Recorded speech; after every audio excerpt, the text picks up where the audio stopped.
No, I think I was kicked out of one school. I can't remember what specifically. Then I was dropped a year, which meant I was in the same year as my brother. And, of course, the two of us together were a nightmare. And in the end, they said one of us has got to go. So he went, and then the following year, they kicked me out. And then I went to boarding school, and I got caught in a pub, and I was... I love this. When you went to boarding school... A few days after you got there, you sent the following letter to your parents. And I'm going to read it in full because it is hysterical. Dear Mum and Dad, I hope you're happy to have finally got rid of me.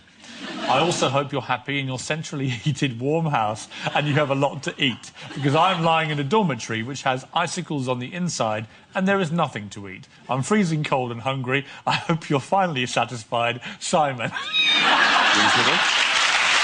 Reasonable. You can get a reply. I was absolutely... I've got to tell you, because I was 14, 15, I was appalled. I mean, but I'm glad I went through it. Why do you think you were so rebellious? Because I was bored, Piers. And to be honest with you, I kind of knew I'd learned everything I needed to learn. I could add up, I could read English, I could write, whatever. You know, every time I was sitting in chemistry lessons, you know, with stupid Bunsen burners and stuff like that, I'm not going to do that when I'm 30, you know? I'd get bored and I'd get frustrated and I just couldn't wait to leave. Eventually, you landed a job at EMI Records in the mailroom. You were a postboy. Yeah.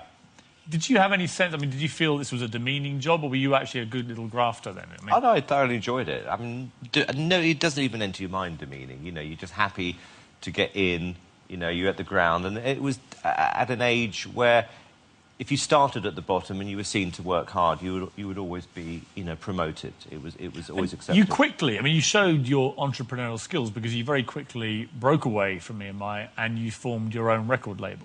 Too early, if I'm being honest with you. I got out the post room, I was given a good job, and I was persuaded to do something, and I didn't have the experience. So I probably did it a bit early in hindsight, but I was very, very impatient at that point.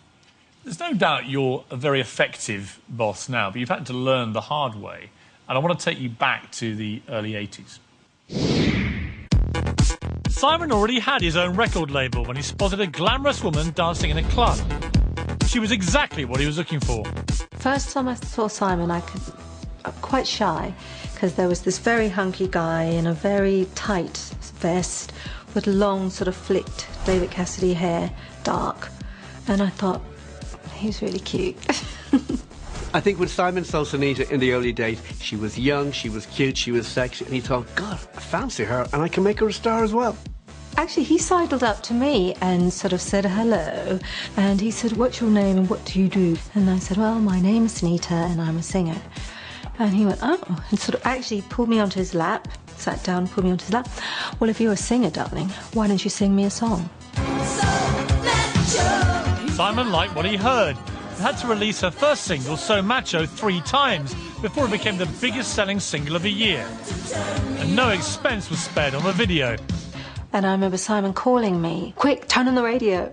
And there they were like, and zooming into the charts this week, it's Sunita with So Macho. And we literally screamed for the whole track.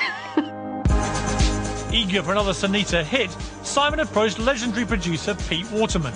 The thing about Simon is, he's